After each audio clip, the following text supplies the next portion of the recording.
오늘 저희 교회가 2학기 장학금 지급식을 하게 되는데 총 156명에게 1억 한 3천만 원 정도를 지급하게 됩니다. 그 중에서 교회 인근에 삼덕동, 대봉 1동, 수성 1가, 수성 4가 그리고 동인동에서 성적이 우수한 학생들 65명을 추천을 받아서 장학금을 지급하게 되는데 그분들은 한 3천만 원 정도 다 합쳐서 오늘 3천만 원 정도 지급이 되게 됩니다. 이 모든 귀한 일을 통해서 하나님께 감사드리고 또 열심히 돈을 벌어서 헌금하신 우리 성도님들에게 감사를 드립니다. 그런데 학생들에게 제가 한 가지 물어볼 게 있습니다. 그게 뭔가 하면 학생들이 공부를 뭐 때문에 할까 하는 것입니다. 그냥 매일 놀고 공차고 텔레비전 보고 게임하고 그러면은 참 좋을 것 같은데 왜 그래 골치 아프게 공부를 하려고 할까요? 그것은 자신의 미래를 아름답게 하기 위해서 그렇게 하는 것입니다.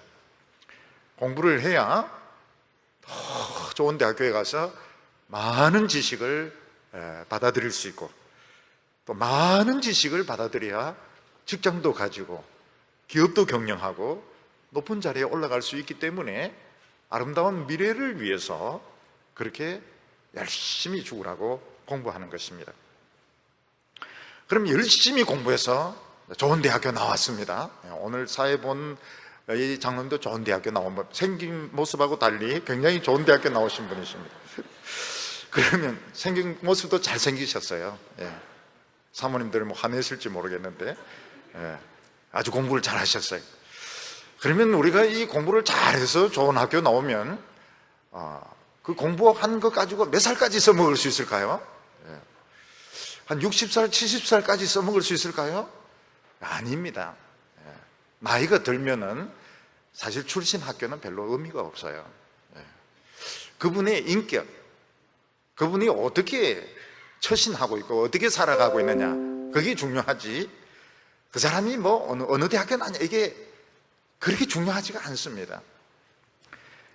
그러니까 이 공부라고 하는 것은 처음 인생을 딱 스타트할 때 추진력을 주는 것이지 이게 뭐 죽고 난 뒤에까지 그 사람에게 영향을 주거나 행복하게 해주는 것은 아닌 것입니다.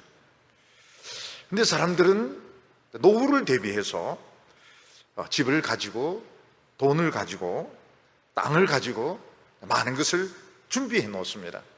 돈을 잔뜩 벌어놓고 집을 가지고 공부 실컷 해놓고는 그 사람이 죽어버리면 다 끝나는 것입니다. 그러니까 어떻게 보면 공부 안 하고 농땡이 부리는 학생이 잘하는지도 모르겠어요. 오래 써먹지도 못할 거 머리 터지도록 공부해가지고 장학금 받아가 열심히 공부해가지고 결국 뭐 다 죽을 건데 죽고 나면 다 소용이 없는데 왜 그렇게 공부를 하려고 할까?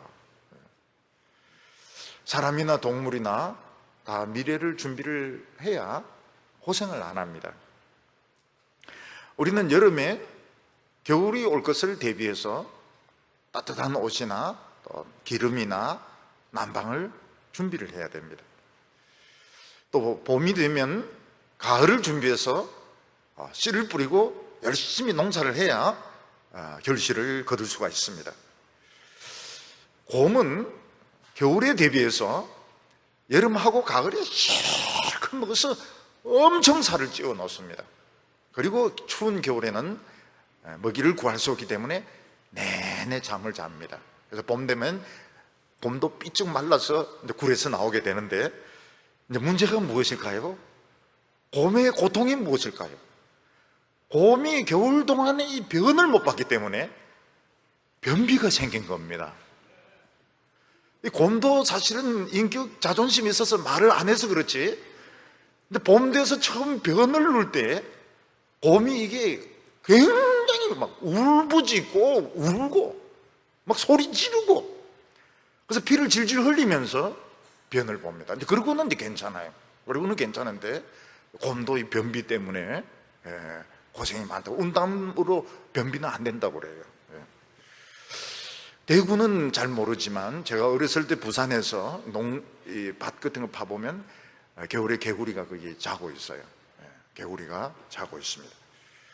철새들은 저 추운 곳은 호수도 울고 강도 울기 때문에 물고기를 잡아먹을 수가 없습니다. 그래서 수천 킬로, 4천 킬로, 5천 킬로, 어떤 경우는 10,000 킬로를 날아가지고 따뜻한 곳에 와서 겨울을 지나고 또 돌아갑니다. 미국에는 이 비브라는 동물이 있지 않습니까? 물속에서 헤엄치는 이런 비브는 이 댐 안에 집을 짓는데 추운 겨울이 온다고 예상이 되면 그 집을 굉장히 두껍게 짓습니다. 인디안들이 그걸 보고 올 겨울은 엄청 춥겠구나. 그래서 비브가 댐 안에서 아주 두꺼운 집을, 두꺼운이 아니고 두터운 그 집을 지으면 틀림없습니다. 우린 태풍이 오지 않습니까? 태풍이 오는데 미국이나 이쪽에는 눈 태풍이 옵니다. 태풍인데 눈 태풍이 옵니다. 그거 걸리면 다 죽어요. 근데 비브는 그걸 압니다. 사람들은 미래를 대비해서 학생들은 열심히 공부해서 좋은 성적을 거두고 좋은 학교를 나오려고 하고, 또 어른들은 열심히 일을 해서 돈을 모으고 또 연금을 받아서 살려고 하는데 죽으면 소용이 없는 거예요. 사람 죽으면 모든 것이 끝나는 거예요. 그 공부한 것도 소용이 없고 돈 모은 것도 소용이 없고 그 모든 것이 다 끝나는 것입니다.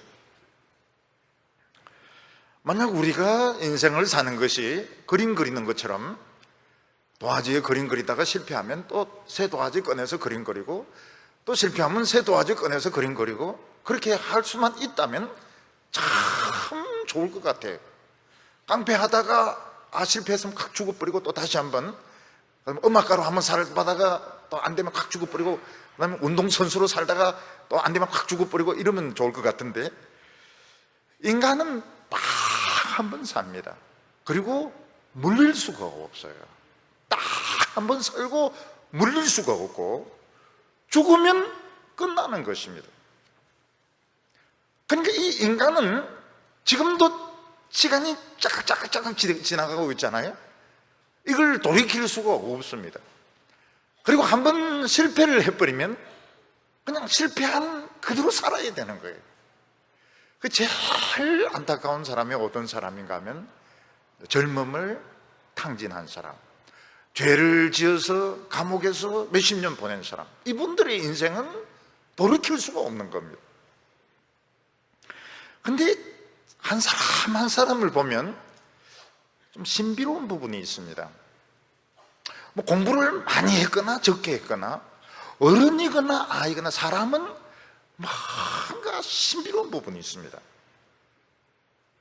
그 신비로운 부분, 설명할 수 없는 신비로운 부분이 뭔가 하면 영혼입니다.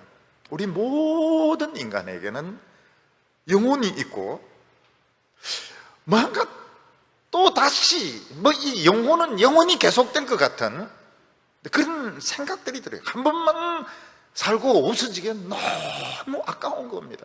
너무 아까운 거예요. 그래서 사람이 죽으면 어떻게 합니까? 좋은 곳에 가라, 좋은 곳에 가라 이러고, 아주 악당들도 죽으면서 말하면 우리 지옥에서 서로 만나자 이러면서 죽습니다. 그러니까 사람은 뭔가 한 번만 살기에는 너무너무 뭔가 아까워요. 뭔가 신비로운 부분이 있는데 영혼을 다 가지고 있는 것입니다. 근데 예수님께서 놀라운 말씀을 하셨습니다. 그게 뭔가 하면 사람은 한 번 살고 끝나는 게 맞다. 그렇지만 내가 영원히 살 수 있는 길을 마련해 주겠다고. 그것을 위해서 내가 죽었다가 3일 만에 살아나겠다. 모든 인간들이 다 영혼을 가지고 있는데 한 번 더 영원히 살 수 있는 길을 내가 뚫어주겠다고 말씀하셨습니다. 근데 예수님의 제자들 중에서 그 말을 아무도 안 믿었습니다. 무슨 소리 하냐고. 사람이 죽으면 끝장나는 것인데 무슨 소리 하냐고. 베드로는 막 예수님에게 책망을 했습니다. 예수님, 그런 소리 하지 마세요. 그런 정신 나간 소리, 정신이 누가 나갔는데 베드로가 예수님 막 뭐라 하면서 그런 소리 하지 말라고. 그러니까 예수님도 만만치 않아, 이 사탄아 물러가라 이러면서 예수님하고 제자하고 막 붙는 겁니다, 이게. 근데 놀라운 것이 뭔가 하면 진짜 예수님이 뭐 이상하게 막 모함을 당하더니 못 박혀 죽습니다. 그리고 살아나셨어요. 오늘 성경에 보면 그 살아난 사람들의 명단이 쫙 나옵니다. 살아난 사람, 예수님이 살아난 것을 본 목격자들의 명단이 쫙 나옵니다. 이런 우리가 이제 밤에 잘 때 내일 깬다는 것을 믿습니다. 내일 깬다는 걸 우리는 믿기 때문에 늦게까지 텔레비전도 보고 늦게까지 공부도 하고 또 졸리면 그냥 팍 쓰러져 잡니다. 근데 만약 내일 우리가 못 일어나고 오늘 밤 자면서 끝장난다 이렇게 생각하면 그냥 쉽게 죽을 수가 없습니다. 왜냐하면 뭔가 좀 준비를 해야 됩니다. 죽을 준비를 해야 되는 것입니다. 제가 이제 얼마 전에 몸이 굉장히 안 좋아가지고요. 근데 자면서 혹시 이게 내일 못 일어날지 모르겠다, 이제 그런 생각이 드는 거예요. 그래서 어떻게 합니까? 자려고 하다가 교인들이 와서 딱 보고 말이죠. 아니, 목사님이 성경책 안 보고 딴 책 봤네 이럴까 싶어가지고 이제 책을 막 정리를 해놓은 겁니다. 이 교인들이 이거 보면 안 되니까.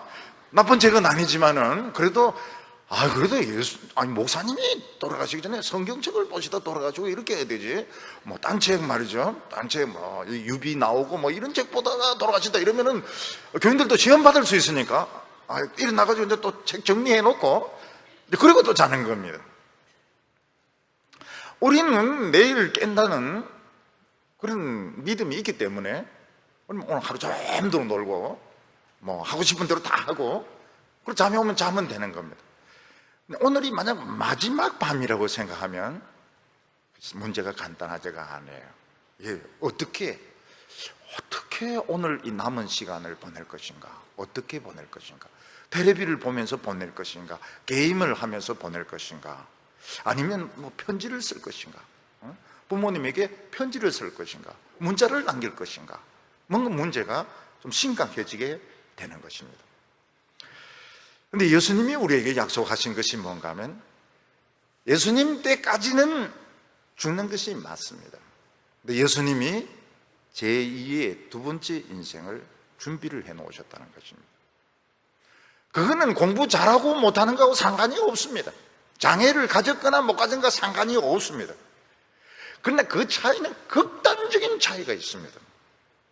하나님을 믿는 사람, 말씀을 믿는 사람에게는 정말 영광스러운, 얼마나 영광스러운지 나중에 좀 이따 설명을 하겠습니다. 너무너무 영광스러운 축복의 삶이 있는가 하면 하나님의 말씀을 믿지 않고 자기 욕심대로 정욕대로 사는 사람은 영원한 저주, 영원한 수치, 영원한 고통에 또 다른 인생이 있는 것입니다. 조금 전에 말씀드린 것처럼 내가 오늘 밤이 마지막이라고 생각하는 사람은 뭔가 준비를 합니다. 그래서 모욕도 하고 또 옷도 단정하게 입고 또 편지도 좀 써놓고 그리고 책도 좀 정돈해놓고 이제 내일 되면 딴 사람들이 이제 와서 보니까요. 내 죽은 걸 볼 거니까. 그렇지만 그걸 이제 안 믿는 사람은 뭐 그냥 술 마시던 사람도 있고 텔레비전 보는 사람도 있고 그 결과가 엄청난 차이가 있다고 말씀하고 있는 것입니다. 오늘 첫 번째로 우리에게 부활이라고 하는 것이 있느냐 하는 것입니다. 오늘 우리에게 지금 관심을 가지는 것은 지금 당장 어떻게 사느냐 하는 것이 우리의 관심의 대상입니다.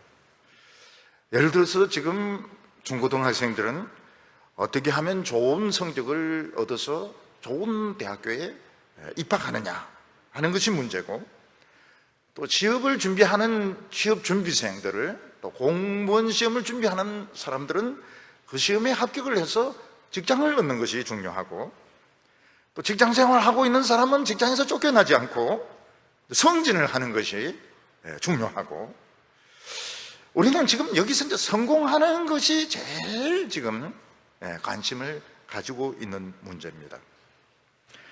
근데 예수님은 뭐라고 말씀하셨는가 하면 이 세상에서 지금 잘 사는 것은 진짜가 아니라는 겁니다.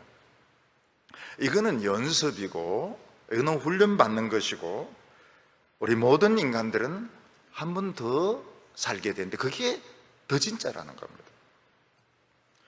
어떤 축구 선수가 있습니다. 이 연습 게임이에요. 이 연습 게임인데 이게 진짜 게임인 줄 알고 쭉 하고 뛰어가지고 1등을 거기서 막 점수를 엄청 낸 겁니다. 점수를 엄청 냈어요. 근데 알고 보니까 그게 진짜 게임이 아니고 그 다음에 진짜 월드컵 경기가 있는데 그때 이제 힘이 없으니까 못 뛰는 겁니다. 그래서 게임을 망쳐버렸어요.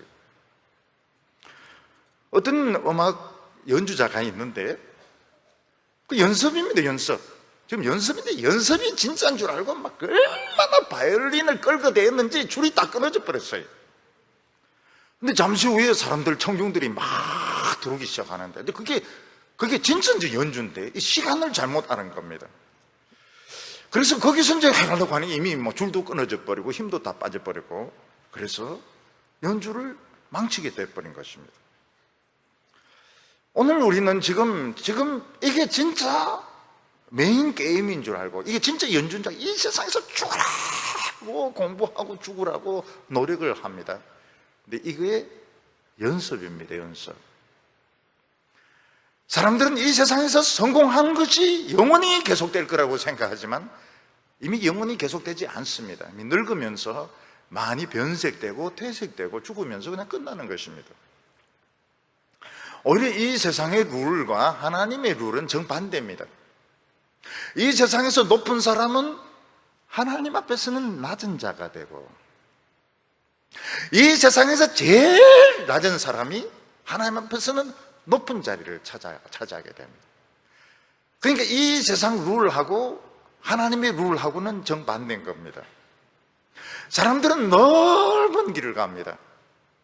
넓은 길은 멸망의 길이고 아무도 안 찾는 아주 좁은 길, 길도 없는 길, 그 길이 생명의 길이라고 말하고 있습니다.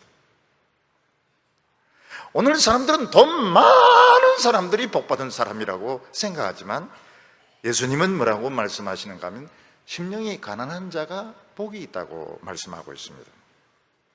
사람들은 이 세상에서 박수 받고 갈채 받고 인기 끄는 것이 성공이라고 생각하는데 성경은 하나님은 그런 사람 최고로 미워한다고 말씀하고 있습니다. 그래서 오늘 우리들은 미래를 생각한다면 둘 중에 하나를 택해야 됩니다. 그게 뭔가 하면 이 세상 짧은 인생 60년, 70년 사는 이 세상에서 내 하고 싶은 대로 다 하고 공부하고 싶은 대로 다 하고 놀고 싶은 거 다 놀고 누리고 싶은 거 다 누리고 그리고 영원히 정반대니까 영원히 저주받는 영원히 수치를 당하고 욕하고 욕당하고 고통받는 그런 인생을 살 것인지 아니면 이 짧은 인생 동안 내가 하고 싶은 대로 못하고 그냥 교회에 와야 되고 성경 말씀에 순종해서 살고 좀 이 세상에서 짧은 시간 동안 인기 못 끌다가 영원히 하나님 앞에서 축복받는 영원히 영광스러운 인생을 살 것인지 선택을 해야 됩니다. 둘 다는 안 돼요. 사도 바울이 오늘 이 고린도 교회의 이 부활에 대해서 설명을 하고 있는데 오늘 읽은 이 고린도 전서 15장은 대논문입니다. 대논문. 아주 부활이 뭐냐? 부활이 뭐고 또 부활은 어떤 거냐? 대논문을 제시를 하고 있습니다. 그 이유가 뭔가 하면 이 고린도 사람들은 그리스 철학의 영향을 받은 사람입니다. 그리스 철학은 영혼과 육체를 분리를 시켜서 인간의 영혼은 아주 깨끗하고 이상적이고 참 깨끗한 것이고 인간의 육체는 먹어야 되고 음란하고 술 마시고 그러니까 육체는 더럽다고 생각하는 것입니다. 그래서 그리스 사람들이 생각하고 있는 사고방식은 무엇인가 하면 죽는 게 이 영혼이 자유케 되어서 이데아의 세계로 간다. 소크라테스도 그 이야기를 하고 플라톤도 그 이야기를 합니다. 그러니까 이 고린도 교인들이 그런 공부를 잔뜩 했어요. 그러니까 하나님의 아들이 육신으로 온 것이 이해가 안 되는 겁니다. 아니, 그 영혼을 가진 분이 왜 이 더러운 육체를 입고 와야 되느냐.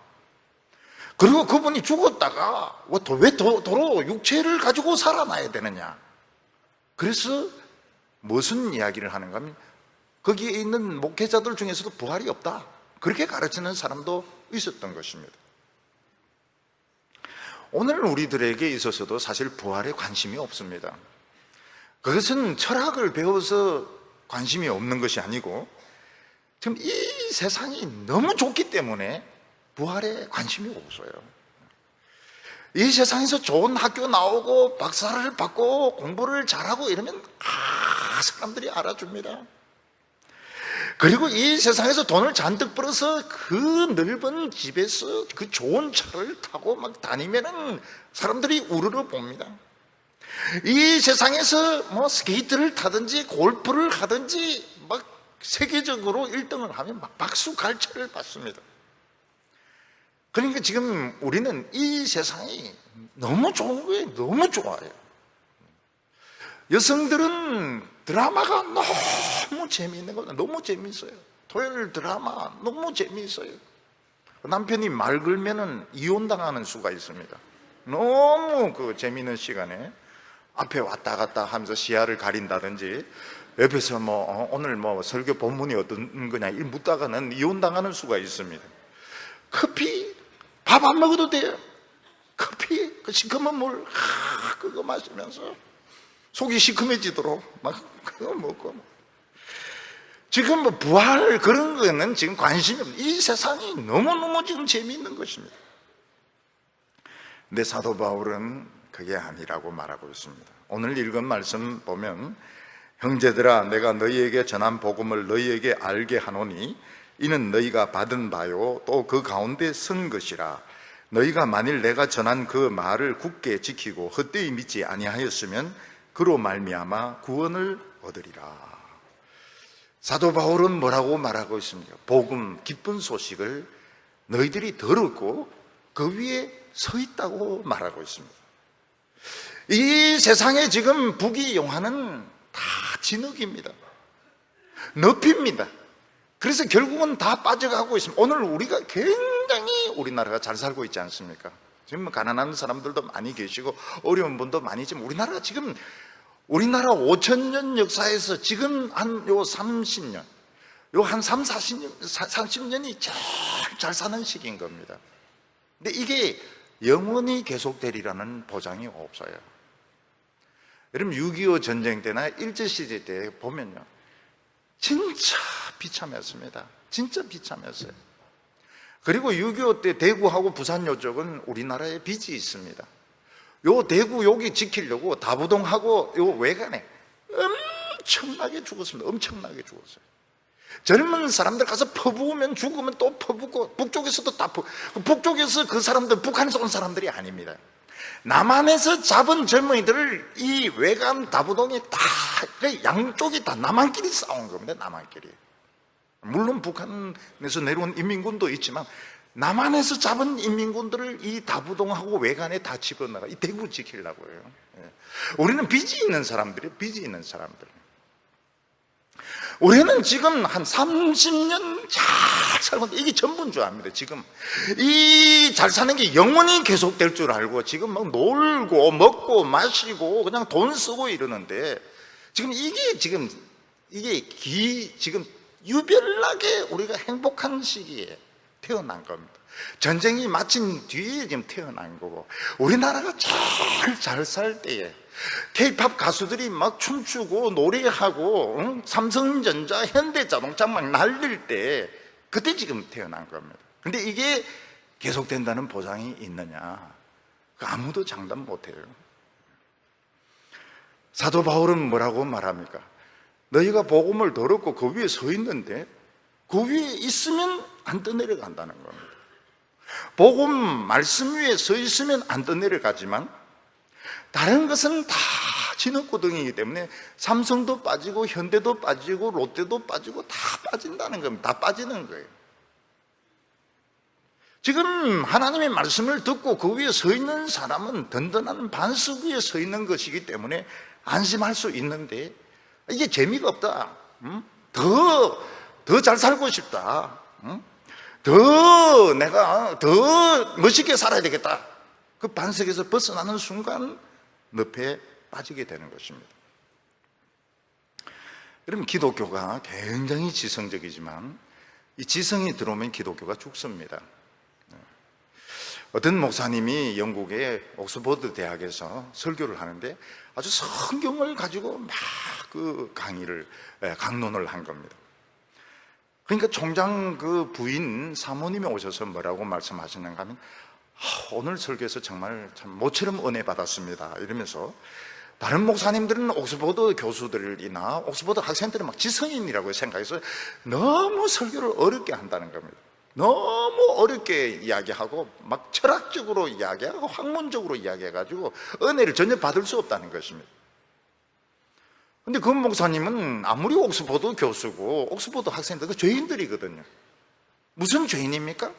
IQ 좋은 죄인들인 겁니다. 그 죄인들에게 설교하니까 은혜를 받는 겁니다. 예를 들어서 어떤 병원에 안병동이 있는데 최고로 이쁜 여자를 골라서 미스를 뽑았습니다. 최고로 이쁘고 날씬한 환자를 뽑았는데 그래도 미스 암 환자인 겁니다. 아무리 뽑아도. 왜냐하면 그거 다 병자들이 모였기 때문에. 어떤 교도소에서 최고로 이쁜 여자를 뽑았습니다. 뽑아보니까 미스 살인범인 겁니다. 오늘 우리는 똑똑하고 잘나고 부자고 다 죄인들입니다. 오늘 우리에게 필요한 것은 복음입니다. 복음. 새로운 생명. 모든 사람들이 식물인간으로 누워있는데 부자도 있고 박사도 있고 거기에 재벌도 있고 다 식물인간들이에요. 필요한 것은 세피입니다. 세피. 예수님께서 그 세피를 주셔서 일으키겠다는 겁니다. 새로운 인생을 주시겠다는 것입니다. 얼마 전에 신문에 나온 건데 어떤 분이 심장마비가 왔습니다. 숨을 쉬지 않아요. 근데 의사가 얼마나 끈질긴가 하면 70시간을 인공호흡을 시킨 겁니다. 70시간을. 갈비뼈 다 부러졌어요. 근데 숨을 쉬는 겁니다. 새로운 인생을 살았어요. 새로운 인생을 살았습니다. 의사가 집요하게 올라타가지고 막 계속 심장을 눌려가지고 다시 심장이 뛰기 시작한 것입니다. 오늘 이 말씀 보면 내가 받은 것을 먼저 너희에게 전하였노니 이는 성경대로 예수께서 우리를 위하여 죽으시고 장사 지낸 바 되었다가 성경대로 사흘 만에 다시 살아나사. 인간들은 다 죽게 되어 있습니다. 그래서 인간들은 죽기 전에 모든 것을 다 누리려고 합니다. 놀러 갈 거 다 놀러 가고 먹을 거 다 먹고 재미있는 영화 다 보고 그리고 죽으려고 합니다. 그게 맞아요. 어떤 환자가 있는데 이 환자가 살 수가 없습니다. 이제 환자는 죽습니다. 그러면 요즘은 그 환자가 먹고 싶은 거 그냥 먹게 하고 보고 싶은 영화 보게 하고 만나고 싶은 사람 만나게 하고 죽는 게 좋은 겁니다. 근데 만약에 그 환자를 치료할 수 있는 약이 있고 수술 방법이 있다면 그 먹고 싶은 거 먹고 보고 싶은 거 보면 안 됩니다. 그 사람은 수술부터 받아야 됩니다. 수술부터 받으면 그때는 제일 큰 모든 것을 다 할 수 있습니다. 여행도 다닐 수 있고 자전거도 탈 수 있고 영화도 볼 수 있고 친구도 사귈 수 있고 결혼도 하고 아기도 낳고 다 할 수 있습니다. 오늘 예수님 성경이 말씀하시는 건 예수님이 성경대로 죽었다가 살아나셔서 우리에게 다시 살 수 있는 그 치료 방법을, 수술 방법을 성공하셨다는 것입니다. 그래서 우리는 지금 모든 것을 다 가질 필요가 없습니다. 모든 것을 다 누릴 필요가 없습니다. 딱 하나 성경 위에 서 있으면 되는 겁니다. 성경 위에 서 있고 성경 말씀대로 살면 어떻게 됩니까? 모든 것을 다 누릴 것이라고 말씀하셨습니다. 오늘 여기 두 번째로 이 부활의 과연 증거가 있느냐 하는 것입니다. 병원에서 환자가 심장이 멈추면 의사들이 심장을 다시 뛰게 하려고 노력을 많이 합니다. 한 20분, 30분 막 노력을 해도 결국 심장이 뛰지 않으면 결국 사망했다고 선고를 내리게 됩니다. 어떤 사람이 참 병원에서는 사느냐 죽느냐 하는 것이 한순간에 갈라지게 됩니다. 교통사고를 당했을 때 그냥 같이 있었는데 어떤 사람은 죽고 어떤 사람은 살고, 군대에서는 더 합니다. 군대에서는 조금 전까지 같이 이야기하던 사람이 어느 순간 폭탄이 터지고 총알에 맞으면서 어떤 사람은 살고 어떤 사람은 죽는 것입니다. 근데 어떤 사람이 완전히 심장이 멎었습니다. 완전히 심장이 멎었고 피도 다 빠졌습니다. 그런 사람이 사흘이 지난 후에 다시 피가 돌고 다시 심장이 뛸 수 있느냐? 의학적으로는 불가능합니다.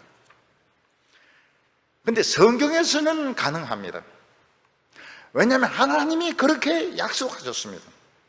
하나님이 무슨 약속을 하셨는가 하면 하나님의 아들을 이 세상에 보내셨는데 우리 모든 인간의 죄를 다 책임지고 죽으면 죽은 후에 하나님이 다시 살리겠다고 약속을 하셨습니다. 그래서 예수님은 이미 죽었습니다. 피도 다 빠졌어요. 심장도 멎었습니다.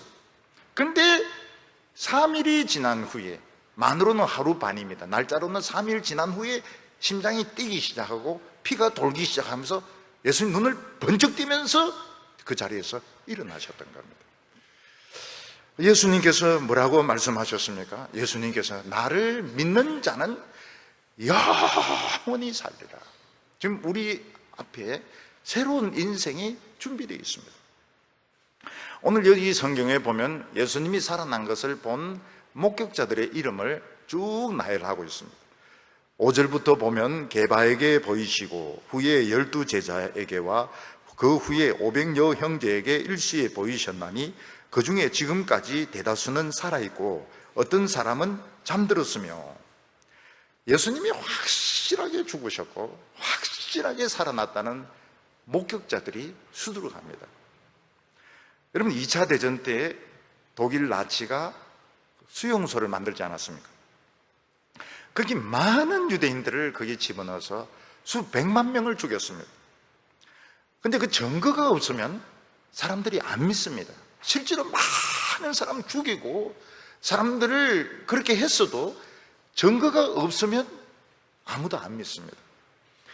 근데 아우슈비츠가 그대로 남아 있습니다. 그리고 거기서 살아남은 유대인이 지금도 살아 있습니다. 지금도 살아 있어요.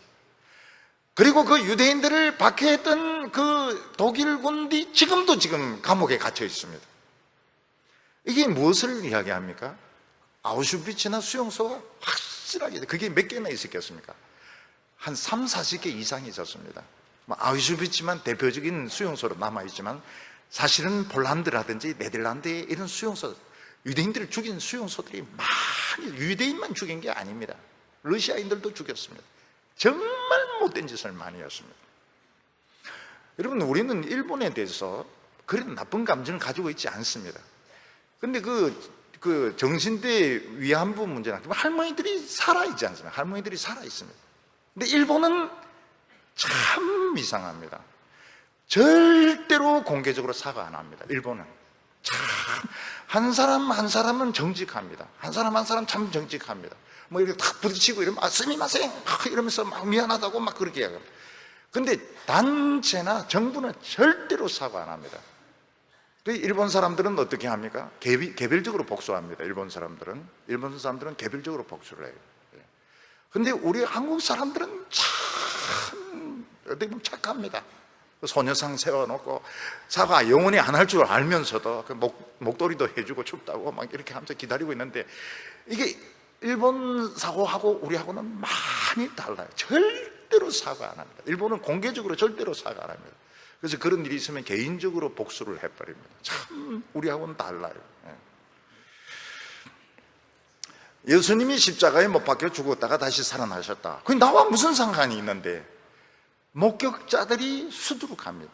정신대 할머니들이 살아있는 것처럼, 아우슈비츠 생존자들이 살아있는 것처럼 예수님이 죽는 것을 눈으로 보는 사람들이 수두룩했습니다. 예루살렘에 오순절에 온 사람들 다 봤어요. 유월절에 온 사람들은 다 봤습니다. 그가 못에 찔리고 옆구리에 창이 찔린 거 다 봤습니다. 그리고 장사 지내는 거 다 봤습니다. 그리고 다시 살아난 것을 본 사람들이 수두룩합니다. 이게 보면 베드로가 먼저 보았다고 말을 하고 있습니다. 그리고 12제자에게 나타나셨다고 말하고 500여 명의 성도들이 있는 앞에서 나타났습니다. 그 신자 중에 어떤 사람은 예수님의 손을 만진 사람도 있고 발을 만진 사람도 있고 예수님 막 껴안은 사람도 있을 것입니다. 예수님은 분명히 살아나셨습니다. 그러면서 예수님이 뭐라고 말씀하십니까? 내가 말한 것이 맞지 않느냐? 우리는 영혼을 가지고 있기 때문에 이 세상에서 한 번 살다가 끝나는 게 아니라는 겁니다.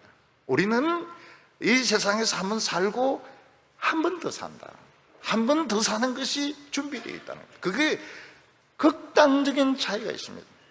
하나님의 말씀을 믿고 순종하는 사람은 영광과 존귀와 축복을 누리는 반면에 그걸 뭐 어떻게 믿냐? 여기서 내 하고 싶은 대로 다 하고 놀 것 다 놀고 공부할 것 다 하고 가질 것 다 가지고 자기 하고 싶은 소리를 다 하고 영원한 저주와 치욕과 고통, 영원히 고통을 받게 될 거라고 말씀하셨습니다.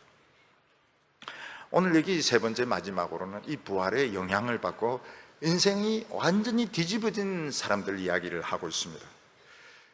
15장 7절부터 9절까지 보면 그 후에 야고보에게 보이셨으며 그 후에 모든 사도에게와 맨 나중에 만삭되지 못하여 난 자 같은 내게도 보이셨느니라.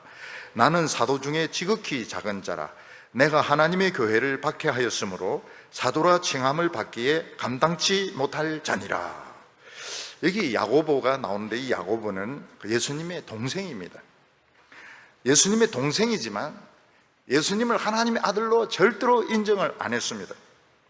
그리고 예수님이 복음 전하면서 다닐 때 어부들하고 어울리는 거 보고 예수님이 정신 나갔다, 귀신 들렸다, 미쳤다 이렇게 생각해서 예수님을 잡으러 왔던 동생이었습니다. 이 동생은 예수님을 하나님의 아들로 믿지를 않았고 영생도 믿지 않고 내세도 믿지 않았습니다. 근데 예수님이 부활하신 뒤에 이 야고보를 개인적으로 만나셨습니다. 마치 의심 많은 도마를 개인적으로 만나셨듯이 예수님이 야고보를 개인적으로 만나셨습니다. 그때 야고보가 거꾸러집니다. 거꾸러지면서 형님이 아닙니다. 내 하나님, 내 주여. 그리고 그때부터 야고보는 사람이 완전히 뒤집어지게 됩니다. 그때부터 기도하기 시작합니다. 그래서 야고보가 얼마나 기도를 무릎 꿇고 많이 무릎이 그냥 튀어나와 가지고요, 이 사람의 별명이 낙타 무릎이 되었습니다. 그리고 초대교회 때 그 총회장을 지냅니다. 총회장을 지내면서 어려운 문제를 많이 해결을 하는데 그때 예수님을 만나고 사람이 완전히 뒤집어졌던 것입니다.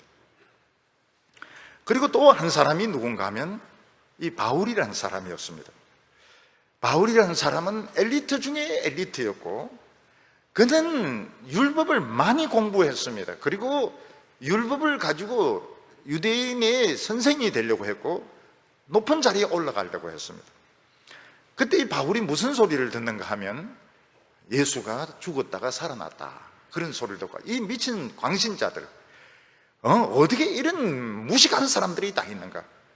그래서 이 바울은 예수 믿는 사람들을 잡아 가두기 시작했습니다. 근데 소문을 들어보니까 다메섹, 지금 이제 시리아죠. 시리아 수도 다메섹에 예수쟁이들이 많이 모여 있다는 것입니다. 그래서 바울은 그 예수 믿는 사람들을 한꺼번에 다 체포하려고 대제사장으로부터 허가서를 받아가지고 다른 사람들을 데리고 그 다메섹으로 가고 거의 다 갔는데 갑자기 눈앞이 번쩍 하면서 누가 탁 나타나는 겁니다. 그러면서 너무 그 빛이 강렬해서 쓰러지게 됩니다. 근데 그분이 이야기를 하는, 자기 이름을 알고 계세요. 바울이 옛날 이름이 사울이거든요. 사울아 사울아 네가 어찌하여 나를 이렇게 힘들게 만드느냐. 그래서 이 바울이 묻습니다. 누구십니까? 그러니까 나는 예수다. 나는 너가 괴롭히는 예수다. 이렇게 대답하는 겁니다. 바울은 예수는 지금 무덤 속에서 썩고 있고 이 예수 믿는 이 광신자들이 헛소문을 퍼뜨린다고 생각을 하고 있었는데 이 바울이 예수님이 살아있는 걸 눈으로 본 겁니다. 그때부터 바울이 돌아다니면서 예수가 살아났다, 예수가 살아났다 이러는데 사람들이 그걸 부정을 못합니다. 왜냐하면 바울은 워낙 지성인이었습니다. 워낙 유대인들이 알아주는 지성인 중에 지성인이었던, 공부를 최고로 잘했던 모범 학생이었던 겁니다. 절대로 거짓말할 수 없는 훈련을 받은 사람이었던 겁니다.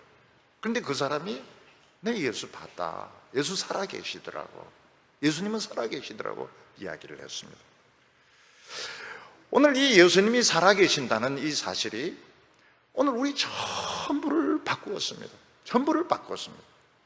저도 그렇고 여기 계시는 장로님들도 그렇고 권사님들도 그렇고 그전에는 우리 육신의 그 편리를 위해서, 우리가 이 세상에서 잘 먹고 잘 사는 것을 위해서, 출세를 위해서 열심히 노력했던 사람들입니다.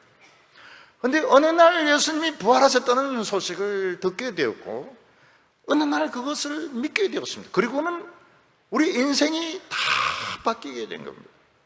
목사가 된 사람도 있고 전도사가 된 사람도 있고 가난하게 사시는 분도 있고, 교회에서, 여러분 우리 교회에서 일하시는 분들요, 여러분 우습게 알지 마세요. 지금 주차 정리하는 분 중에서 대구은행 차장도 계시고요, 우리 교회 이 청소하는 분이 옛날에 회사 사장님이셨고요, 지금 지금 우리 교회에서 지금 막 청소하고 이런 분들이 시시한 분들이 아니에요. 사장님도 계시고 차장님도 계시고 과장님도 계시고 직원도 계시고요. 근데 예수님을 만나고 난 뒤에 내가 교회 봉사를 해야 되겠다, 내가 교회를 봉사해야 되겠다. 그리고 우리 교인들이 막 길이 흩어져가지고 전도지도 나눠주고 막 이런데, 어떤 데는 제 아내에게도 저희들은 안 줍니다. 저는 목사인 줄 아니까. 제 아내는 잘 모르니까 막 예수 믿으라고 이러면서 주면 또 받아옵니다. 받아가지고 감사합니다 이러면서 받아가지고 오기도 하고 이럽니다. 우리 모든 인생을 바꾸었습니다. 제 대학교 다닐 때 우리 과친구들 중에서 크리스찬이 없었습니다. 크리스찬이 없었어요. 근데 이 과친구들이 이제 다 사장들, 대개 이제 다 사장들이 되고 큰 기업체에 높은 자리까지 되고 보니까 인생이 아무것도 아닌 거예요. 그래서 예수 믿는 사람들이 많습니다. 저희한테 전화가 와요. 저희한테 전화 오면서 뭐라고 이야기합니까? 야, 참 너 책 참 은혜스럽더라 이러면서, 그러면서 자기 늦었지만 지금 교회 다닌다. 그래서 혹시 누구 아나? 이러면 그래도 교회 다닌다는 겁니다. 세상에 그 옛날에 그 다 술 마시고 말이죠, 그 뭐 이런. 그리고 제가 가르치던 그 청년 중에서 그 데모를 열심히 하는 청년이 있었습니다. 거의 막 최루탄 쏘고 이러니까 랩 바르고 지약 바르고 막 뛰어다니고 막 이랬는데 얼마나 목회를 잘하는지 몰라요. 제가 절대 그 이야기 안 합니다. 데모 많이 했던 이야기를 하면 목회에 방해가 될까 싶어가지고 만나지도 않습니다. 여러분, 오늘 이 세상에서 사람들이 이제 늙어가면서 문제가 뭡니까? 냄새가 나요. 무슨 냄새가 납니까? 썩은 비린내가 납니다. 죄의 냄새가 나요. 결국 죽어서 영원히 썩습니다. 햄릿, 섹스피어의 햄릿에 보면 뭐라고 말해요? 햄릿이 한때는 그렇게 사람을 웃기고 세상을 떠들썩하게 만들더니 구더기 밥이 되었네, 그런 독백을 합니다. 오늘 우리 예수 믿는 사람들은 다른 것은 몰라도 냄새가 다릅니다. 무슨 냄새가 납니까? 하나님의 냄새가 나요. 그래서 눈빛이 다르고 얼굴빛이 다르고 향기가 달라지게 됩니다. 여러분, 이 연주자들이 바이올린 연습하고 피아노 연습할 때 그냥 청바지 입고 그냥 티 걸치고 막 연습합니다. 연습해요. 근데 연주회 할 때는 어떻습니까? 연주회 할 때는 연주복이 진짜 아름답습니다. 연주복 등 막 파지고 앞도 대충 파지고 이런 막 반짝이는 것 부채가 와가지고 막 연주하는데, 어떤 때는 연주는 귀에 안 들리고 연주복만 볼 때도 있어요. 그 조명빨 받으면서 막 노래 부르는 거 보면은 너무너무 아름답습니다.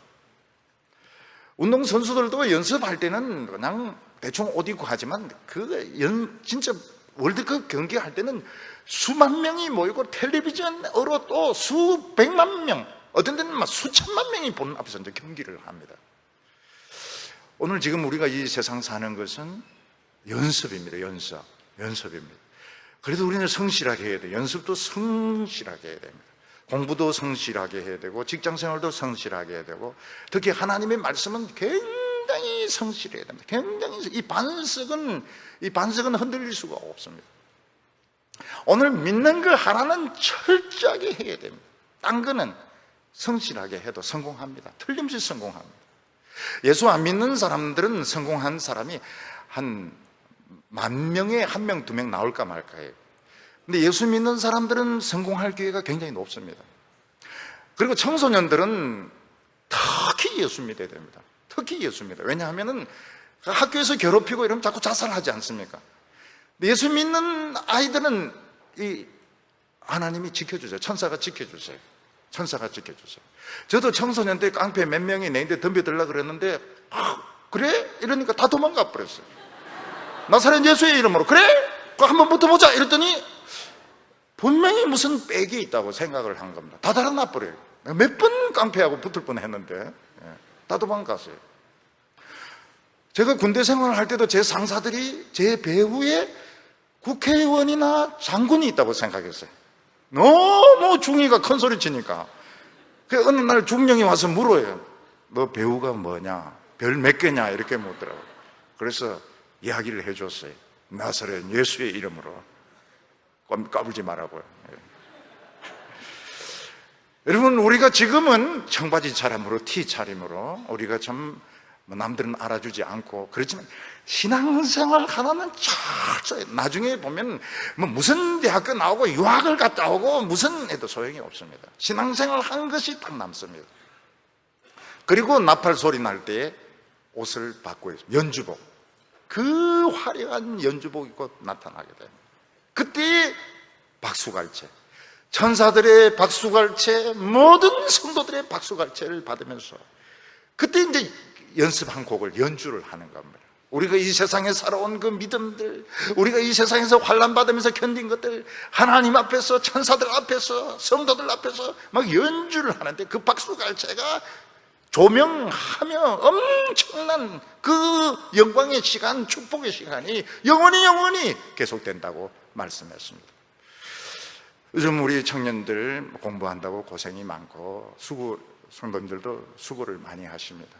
그렇지만 이게 메인 게임은 아닙니다. 이것은 연습인 겁니다. 연습이고 훈련입니다. 우리에게는 시간이 있습니다. 다시 한번 무대에 설 수 있는 진짜 연주 시간, 그때 연주해야 됩니다.